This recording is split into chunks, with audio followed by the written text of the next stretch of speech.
नमस्कार बच्चों, गणित की आज की कक्षा में आपका फिर से स्वागत है। मुझे उम्मीद है कि आप बहुत अच्छे से होंगे और बहुत अच्छे से आप अपनी पढ़ाई कर रहे होंगे। प्यारे छात्रों, आज जो हमारा पाठ है वो है पाठ 11 समीकरण एक चर में। पिछली कक्षा में भी आपने समीकरणों के बारे में पढ़ा था।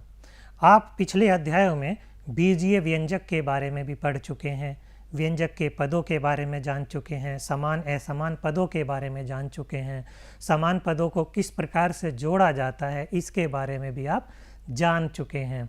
बीजीय व्यंजक क्या होते हैं?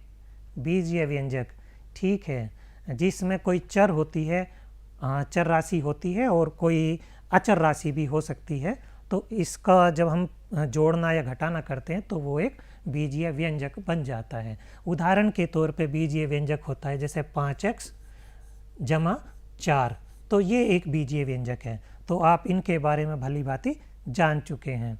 और जैसे व्यंजक के पद कौन से होंगे, एक पद ये रहा और एक पद ये रहा, तो जैसे 5x और 4, तो ये बीजीय व्यंजक के पद हो जाते हैं। समान और असमान पद, जहाँ व्यंजक में यदि चर बराबर होते हैं, एक जैसे होते हैं, तो उसे हम समान पद कहते हैं, और जहाँ अलग अलग चर राशियाँ होती हैं तो उसे असमान पद कहते हैं।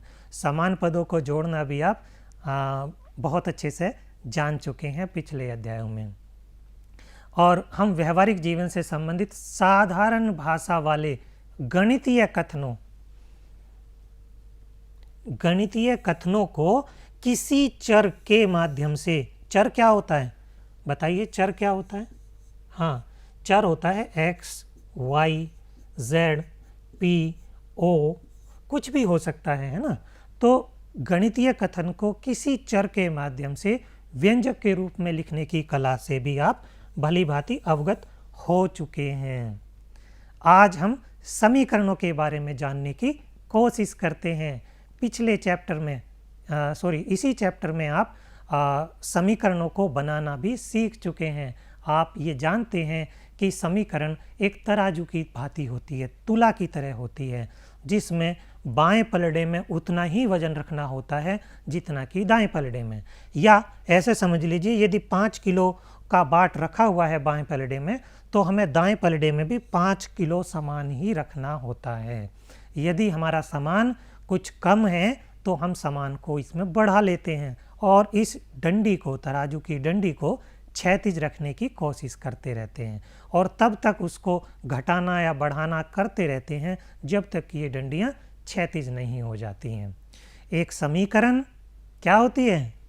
एक समीकरण समता सूचक चिन्ह यानी बराबर युक्त बीजीय व्यंजक पर एक प्रतिबंध है, यानी बराबर के निशान वाली, बराबर के चिन्ह वाली बीजीय व्यंजक वाली एक प्रतिबंध होता है, जिसमें चर के किसी विशिष्ट मान के लिए व्यंजक के दोनों पक्षों का मान समान होता है। जैसे x - 4 बराबर 10, यानी x - 4 बराबर 10 लिखा हुआ है, तो ये क्या है? ये एक समीकरण है। क्यों समीकरण है? क्योंकि इसमें समता सूचक चिन्ह बराबर भी आया हुआ है और एक बीजीय चर भी आया हुआ है, जैसे x। तो x भी है और बराबर का निशान भी, और x के किसी एक मान के लिए ये सत्य भी है। जैसे x का मान हम यदि 14 रख दें, x की जगह यहाँ पे 14 में से 4 जाएंगे तो 10 बच जाएगा। तो हम यही कहना चाह रहे हैं कि चर के किसी विशिष्ट मान के लिए, यानी किसी न किसी मान के लिए व्यंजक के दोनों पक्षों का मान समान होता है। तो इस प्रकार से ये समीकरण होती हैं। समीकरण का हल आप करना सीख चुके हैं हमारी पिछली कक्षा में। क्या देखा था आपने? आपने देखा था त्रुटि और प्रयत्न की विधि के द्वारा समीकरणों को हल किया गया था। किस प्रकार से? चर को ऐसे विभिन्न मान तब तक देते रहते हैं, एक सारणी बनाई थी हमने, और तब तक x के मान रखते चले गए थे जब तक कि समीकरण संतुष्ट नहीं हो जाती है। और जब समीकरण संतुष्ट हो जाती है तब हम उसको कहते हैं समीकरण का हल। समीकरण का हल। तो इस प्रकार से प्रयत्न और त्रुटि के द्वारा हमने किसी भी समीकरण का हल निकालना सीख लिया था। एक और विधि हमने जानी थी, उपयुक्त विधि। और उपयुक्त विधि तराजू की तरह होती है, जिसमें दोनों पलटों पर हमें बराबर वजन रखना होता था। यदि पहले में हम कुछ बढ़ा रहे हैं तो दूसरे वाले में भी हमें बढ़ाना होता था। दोनों पक्षों में उपयुक्त संख्या को जोड़कर या घटाकर या गुणाकर अथवा भाग देकर एक पक्ष में केवल चर संख्या को हम प्राप्त करते हैं। ठीक है, तो हम किसी भी चीज को, किसी भी संख्या को घटाकर, जोड़कर, गुना करके या भाग करके उपयुक्त विधि में केवल चर संख्या को प्राप्त करते थे। क्या समीकरण को किसी और विधि से भी हम हल कर सकते हैं? बताइए। हाँ, कर सकते हैं। कौन सी विधि से कर सकते हैं? चलिए जानेंगे थोड़ी देर में। पहले हम देखते हैं कि दैनिक जीवन पर आधारित रेखीय समीकरण संबंधी वार्तिक प्रश्नों को समीकरण के रूप में रूपांतरित करना। यानी यदि हमें कोई वाक्य कहा जा रहा है, कोई कथन कहा जा रहा है, तो दैनिक जीवन से संबंधित कोई कथन कहा जा रहा है, तो क्या हम उसे समीकरण में बदल सकते हैं? इसे ही आज हम सीखेंगे। और फिर रेखीय समीकरण को पक्षांतर विधि, तीसरी विधि बता रहा हूँ। पहली बताई थी प्रयास और त्रुटि विधि, दूसरी थी उपयुक्त विधि, और अब ये तीसरी विधि बताई जाएगी आज, पक्षांतर विधि। तो आज हम इन दो चीज़ों को जानेंगे। वार्तिक प्रश्न को पढ़कर हम समीकरण किस तरह से बना सकते हैं, इसको हम एक कहानी, जो सुनील की कहानी है, उससे समझ सकते हैं आसानी से। सुनील के थैले में कुछ अमरूद हैं। सुनील के थैले में कुछ अमरूद हैं। ये सुनील का थैला है और इसमें कुछ अमरूद है। ये पता नहीं कितने अमरूद हैं, कुछ हैं, तो कुछ को हम x मान लेते हैं। चलिए, लेकिन सुनील के थैले में कुछ अमरूद हैं। फरीद ने उसको 10 अमरूद और दे दिए। फरीद ने उसके थैले में 10 अमरूद और डाल दिए। अब थैले में कितने अमरूद हो गए? या थैले में 22 अमरूद हो जाते हैं। तो ये बताना है आपको कि थैले में कितने अमरूद होंगे।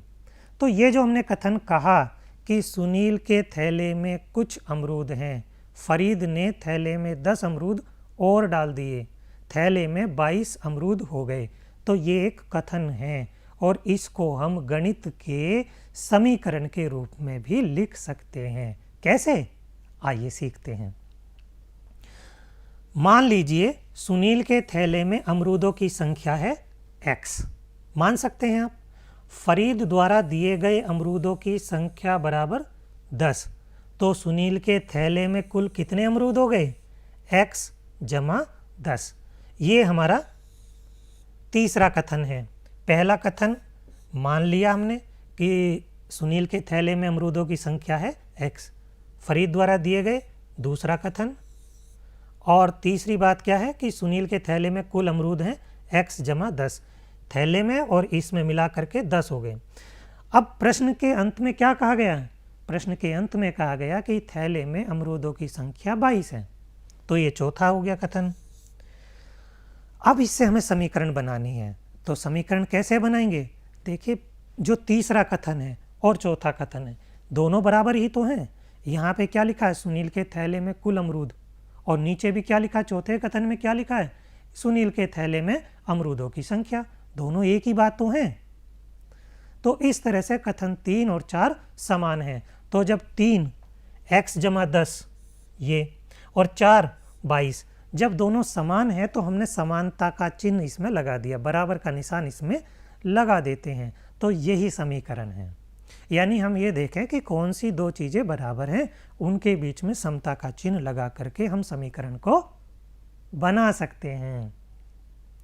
किसी कथन को समीकरण का रूप देने के लिए सबसे पहले हम क्या करते हैं? बताइए।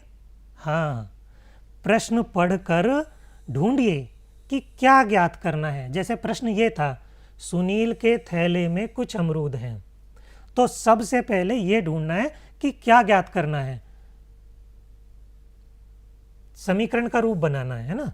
तो अमरूदों की संख्या के बारे में हमें जानना है। तो हम सबसे पहले क्या करेंगे, ढूंढिए कि क्या ज्ञात करना है। इस अज्ञात मान को चर x मान लीजिए। जो अज्ञात मान है जिसके बारे में हमें जानकारी नहीं है उसे x मान लीजिए, और फिर प्रश्न के कथन के अनुसार चर x में एक व्यंजक प्राप्त कर लीजिए। तो चर x में हमने एक व्यंजक अभी अभी प्राप्त किया है, ये वाला x जमा 10 या ये वाला, ठीक है ना। तो चर x में हम एक व्यंजक प्राप्त कर लेते हैं। फिर दूसरा काम क्या है, प्रश्न को पुनः पढ़ेंगे, चर x से युक्त व्यंजक और ज्ञात राशियों में समानता का संबंध स्थापित करेंगे। जैसे 22 अमरूद बताए गए थे तो उनमें समानता का चिन्ह लगाएंगे।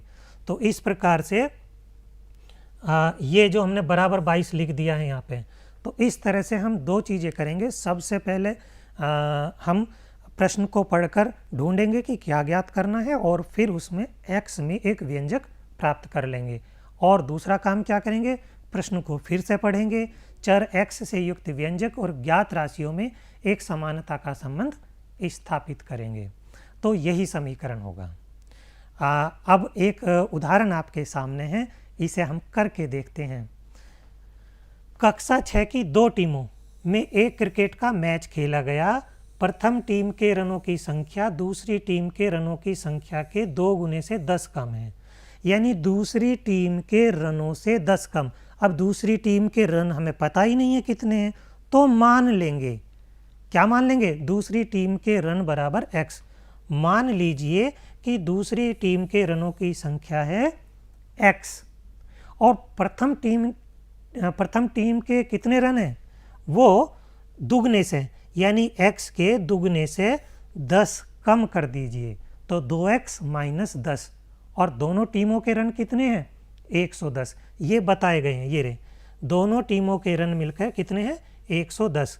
तो हमने एक कथन ये रहा और दूसरा कथन ये रहा। ये हमारे अनुसार है कि प्रथम टीम के रनों की संख्या हो रही है ये, और दोनों टीमों के रनों की संख्या हो रही है 110। एक चीज़ इसको भी लिख लीजिए, इसको भी एक इक्वेशन नाम दे दीजिए। तो अब हम क्या करेंगे, प्रतिबंध देखेंगे कि प्रतिबंध क्या है। प्रश्न के अनुसार हमसे ये कहा गया है कि x यानी कि दूसरी टीम के रनों की संख्या और पहली टीम के रनों की संख्या का जोड़, ये जोड़ कितना हो रहा है, 110 हो रहा है। तो अब हम इसे हल कर लेंगे। 2x और x तो समान पद हैं और समान पदों को जोड़ा या घटाया जा सकता है। तो 2x और 1x मिलकर के हो गए 3x। तो 3x माइनस 10 बराबर 110 है। तो ये ही समीकरण होगी। क्या समीकरण होगी, 3x माइनस 10 बराबर 110। तो इस प्रकार से हम समीकरण बना सकते हैं। निम्नलिखित कथनों को समीकरण के रूप में लिखना है। अब कुछ कथन आपके सामने दिए गए हैं और आप इनकी समीकरण बनाइए। देखते हैं, x और 6 का योगफल, x और 6 का योगफल कितना है, बराबर 13 के है। तो ये एक समीकरण बन गई। दूसरा सवाल लेते हैं। एक संख्या 9 से 5 कम है। एक संख्या मान लीजिए x है, तो वो 9 से 5 कम है। संख्या कितनी है, 9 से 5 कम है। एक संख्या 9 से 5 कम है। किसी संख्या का 2 गुना 6 है। तो मान लीजिए संख्या x है, तो x का 2 गुना 2x कितना है, बराबर 6 के है। तो ये भी एक समीकरण बन गई है। x का 5वां भाग 3 है, तो x बटे 5, 5वां भाग, इसका मतलब बटे 5, वहाँ का मतलब हो गया बटे। तो x बटे 5 बराबर कितना है, 3। इस प्रकार से हम समीकरण के रूप में किसी भी कथन को लिख सकते हैं। समीकरण को हल करने की पक्षांतर विधि जानने की कोशिश करते हैं। पक्षांतर विधि में किसी संख्या या पद को समीकरण के दोनों पक्षों में जोड़ने या दोनों पक्षों में घटाने की आवश्यकता नहीं होती है। यहाँ हम एक पक्ष से दूसरे पक्ष में संख्या को ले जाते हैं।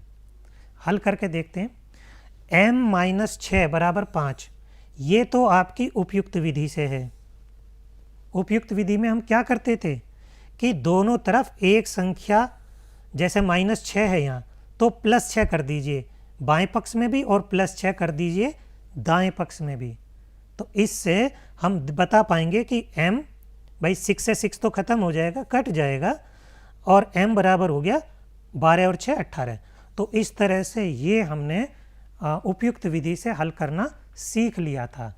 अब हम पक्षांतर विधि से करेंगे तो कैसे करेंगे? ऐसे करेंगे, m-6 बराबर 12 है।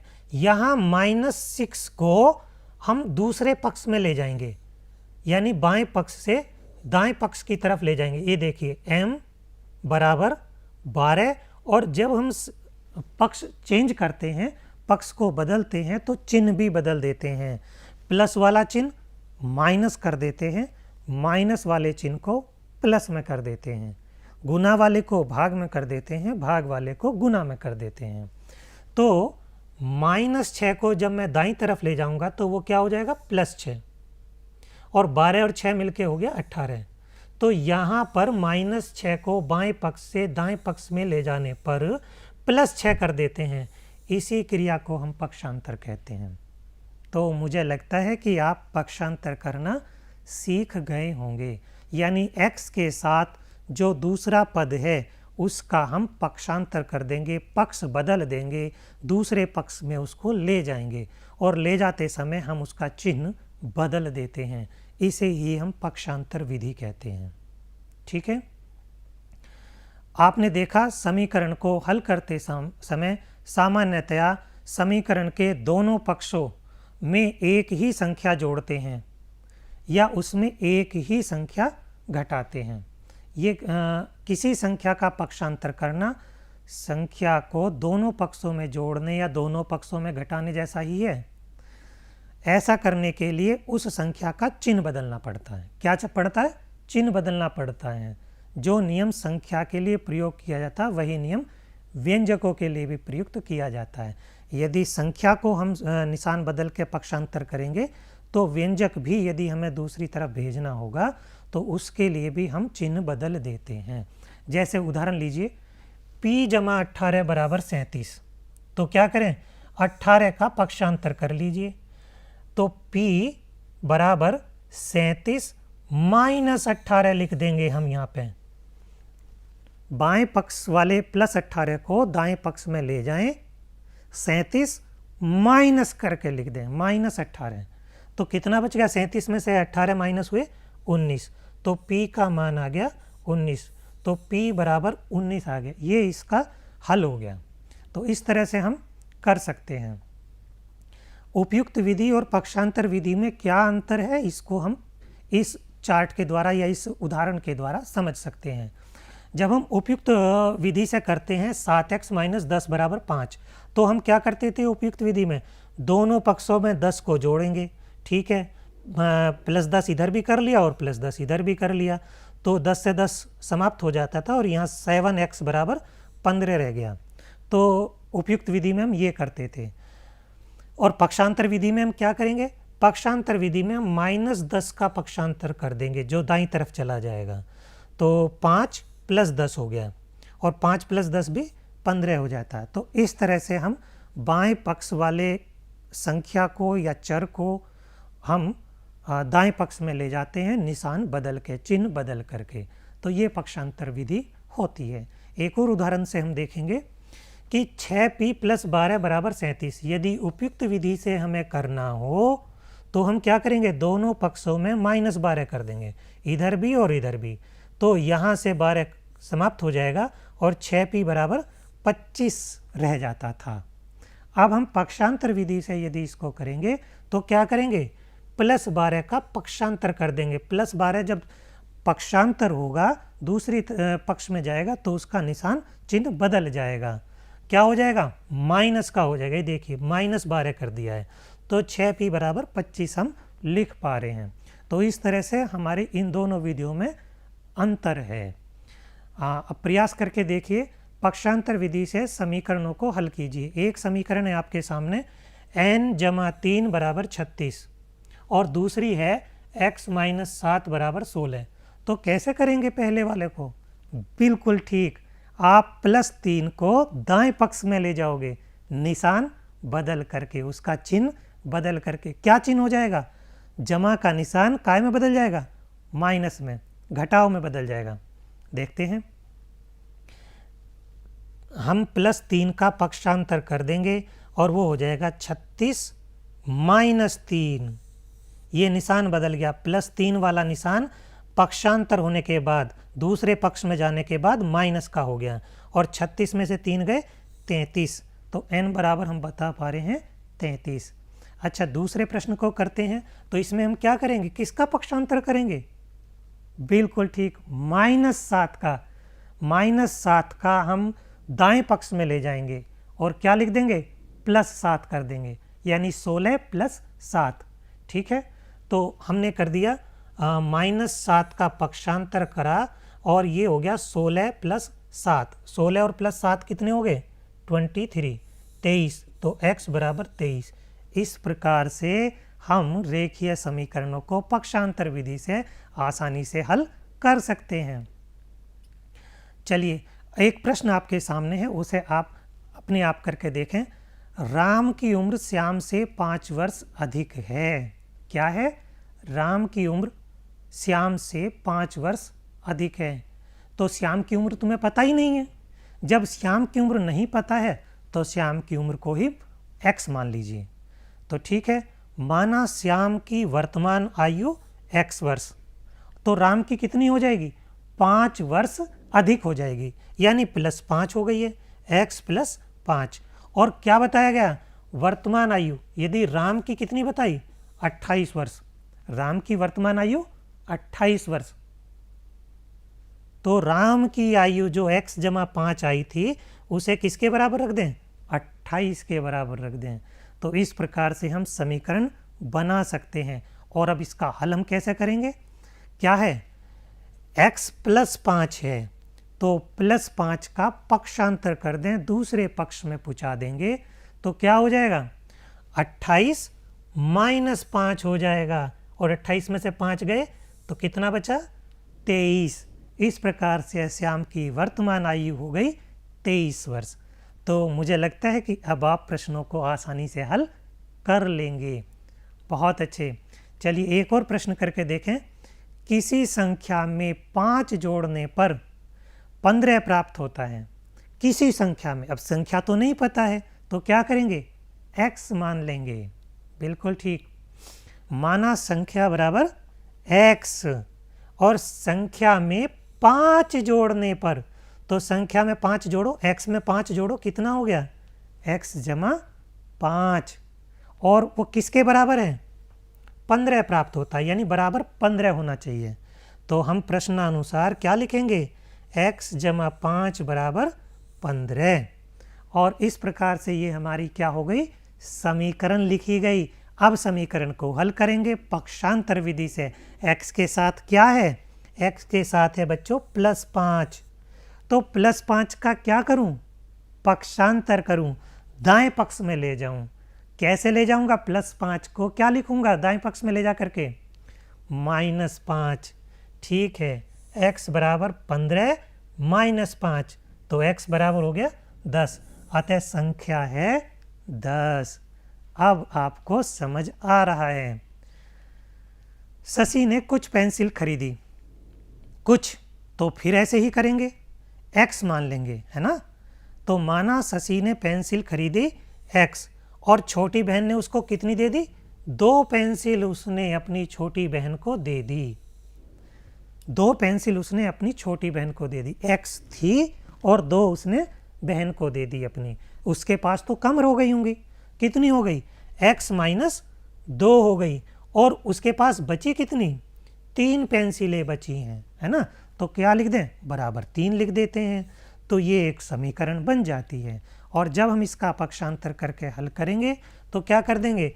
+2 को पक्षांतर करेंगे तो -2 को जब हम पक्षांतर करेंगे तो +2 हो जाएगा और x बराबर हो गया 5। अतः शशि ने कितनी पेंसिलें खरीदी थी? 5 पेंसिल खरीदी थी। तो आज हमने सीखा कि दैनिक जीवन पर आधारित वार्तिक प्रश्नों को किस तरह से समीकरण के रूप में रूपांतरित किया जाता है। और क्या सीखा हमने? कि समीकरण को पक्षांतर विधि से हल करते हैं और इस पक्षांतर विधि में हल करने के लिए चर संख्या अथवा अचर संख्या को एक पक्ष से दूसरे पक्ष में ले जाते हैं। प्लस वाला चिन्ह माइनस में कर देते हैं और माइनस वाला चिन्ह प्लस में कर देते हैं। बच्चों, ये आपके लिए असाइनमेंट है जिसे आप अपने घर से करके लाएंगे। अपने आसपास विद्यालय, घर, बाजार अथवा साथियों के संबंध में कोई 3 गणितीय कथन लिखिए। जैसे मैंने आपको बताए थे कि शशि ने कुछ पेंसिलें खरीदी, तो आप ऐसे ही कर दीजिए कि मोहन ने 5 पेंसिल खरीदी और 2 पेंसिल उसने राजू को दे दी। तो अब बताइए मोहन के पास कितनी पेंसिल बची। इसी तरह से आप कुछ और कथन भी बना सकते हैं। कुल आप 3 गणितीय कथनों को लिख करके लाएंगे। लिखे गए गणितीय कथनों में से समीकरणों को छांट करके लिखेंगे। समीकरण कौन सी होती हैं? जिनमें x, y, z आदि कोई चर राशि होती है और बीच में बराबर का निशान भी होता है, यानी समता सूचक चिन्ह भी होना चाहिए और कोई चर राशि भी होनी चाहिए। तो आपको ये बताना है जो कथन आप लिख करके लाए हैं उनमें से समीकरण कौन कौन सी होंगी। और जो समीकरण आप बना रहे हैं, जो समीकरण बनेंगी, उनको आप पक्षांतर विधि से हल भी करके लाएंगे। बच्चों, ये आपके लिए गृह कार्य होगा जिसे आप घर से करके लाएंगे। अपनी पाठ्य पुस्तक के अभ्यास 11B, तो 11B के प्रश्न संख्या 5, 7, 8 और 10 ये आपको अपने घर से करके लानी है। इस प्रकार से आप अपने गृह कार्य को करके लाएं, अपने अध्यापक को दिखाएं, अपने माता पिता को दिखाएं और आसानी से गणित को समझें। आज हमने सीखा कि समीकरण किस तरह से बनाई जाती है। जो दैनिक जीवन में वार्तिक समस्याएं आती हैं, वार्तिक प्रश्न होते हैं, उनसे हम समीकरण किस तरह से बना सकते हैं और हम पक्षांतर विधि से किस प्रकार से समीकरणों को हल कर सकते हैं। आपका दिन शुभ हो। धन्यवाद।